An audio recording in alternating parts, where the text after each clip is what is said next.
I won a contract. I need to pay for the product before delivering it to the government client. Wait. I don't feel comfortable with that. How am I able to provide $30,000 to this vendor who I do not know? When I won this government contract, isn't the government supposed to give me the money so then I can pay them to get you the product that I sold to them? Because I'm the one that won the contract. And if the government wanted it, wouldn't they just go directly to them? This is a scenario that has been presented to yours truly, who has been awarded well over $50 million, well over that, by those who I mentor.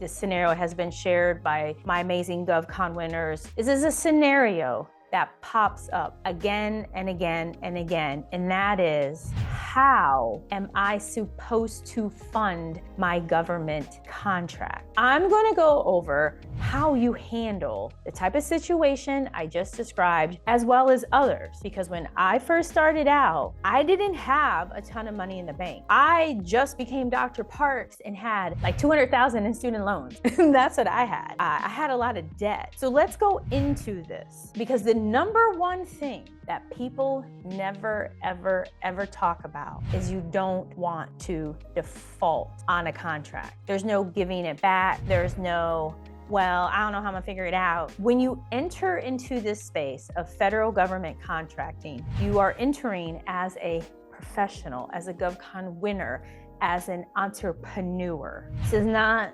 Cash App, Venmo, business, let's play some games. This is not that. Often the government will ask you, have you ever defaulted on a contract? And if so, was it within the past 3 years? So I'm here to help prevent any and all of that so that you find, bid, and win profitable, y'all, federal government contracts. When I first started out, I pulled monies from my 401k. I fortunately had a 401k from when I taught online for a local community college. I believe I had maybe $10,000 at that time. So I was able to pull that money out. I took it out as a loan. Yes, I had a lot of penalties. Yes, it really sucked. And yes, I never repaid it. It's okay, because I've since then exponentially grown as a result of taking out that loan from my 401k. This is a decision each and every one of you need to make, because there are consequences unless you meet the age requirement to pull from your 401k. And if you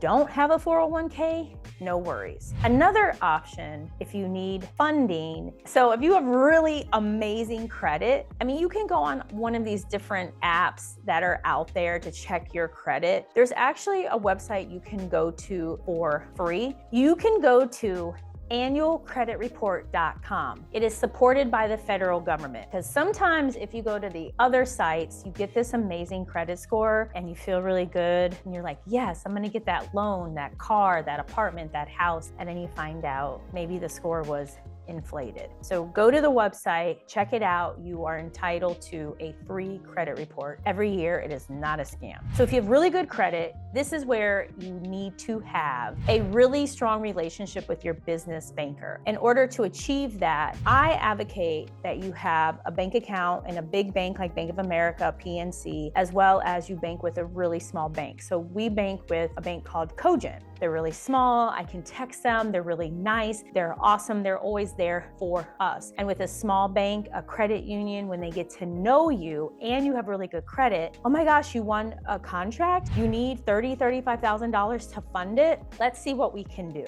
They're going to be open to helping you, be it a line of credit, some kind of loan. Maybe they have a special program for business owners. When I first started out, I got connected to a woman with PNC, and she said, Kizzy, we have a special program just for women business owners. And I immediately obtained like a $40,000 line of credit just because I opened an account and they had this program. I had no idea about the program. I met her at an outreach event. So you never know. That relationship though is vital. So important, y'all. So important. For those of you, or maybe you're like, but Dr. Parks, Kizzy, I don't have the best credit. Oh, I've been there too, y'all. Oh, I've been there. So I have some suggestions for you. If it's really bad, be prepared that you're going to end up paying a higher rate for interest. It's kind of the tax you're paying. When you have really amazing credit, your interest rate's lower, more doors open. They even use that to determine your life insurance and sometimes your car insurance rates. That's how important your credit is. So if you're looking for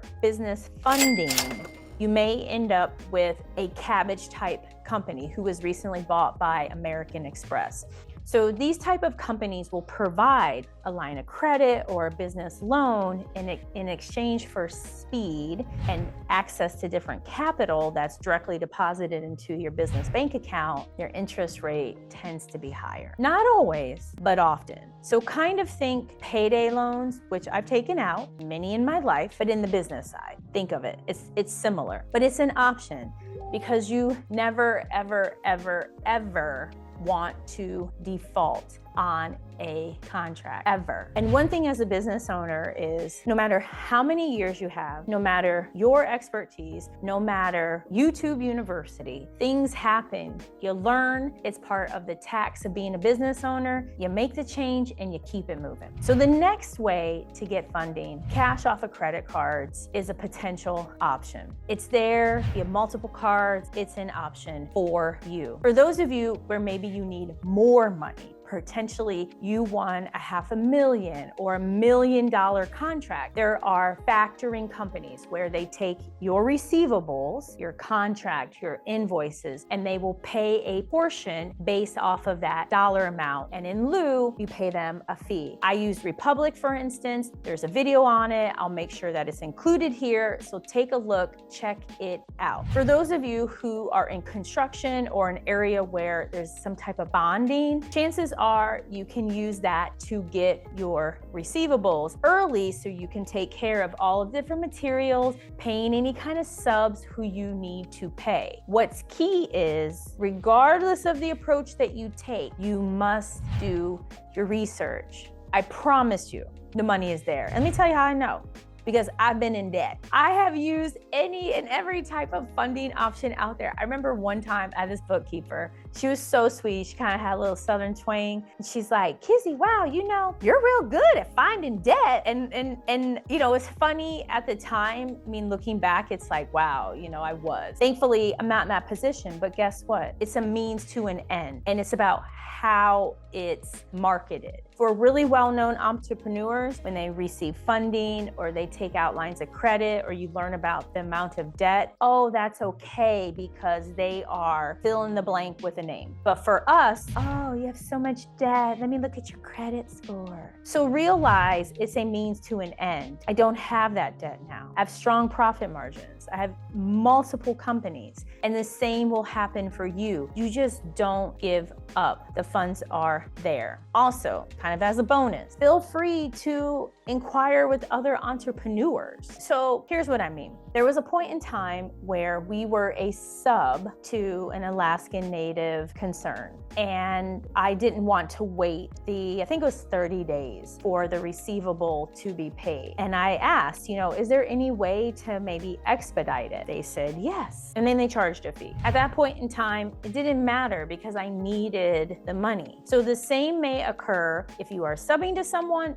or if you are friendly with another entrepreneur. Potentially, they have the money that they can front to you, and then you pay them some type of fee. Regardless of the choice, regardless of your path, I can't wait to hear how y'all go about this because you're amazing, you're GovCon winners, you wanna follow, you wanna subscribe, you wanna share, you wanna hit that notification button, comment below. Please go to, if you haven't already, go to govconwinners.com because I'm going to release very soon a special webinar for y'all. In addition to, I have a few more seats left in my class. Feel free to email me. Also, are y'all ready for this? Y'all ready for this? You're amazing. You're doing it. You're doing it. The government has well over $500 billion, y'all. Don't give up. Don't let not having access to capital keep you from being in this space, okay? You can do it and you will find it because everything is possible. Take care.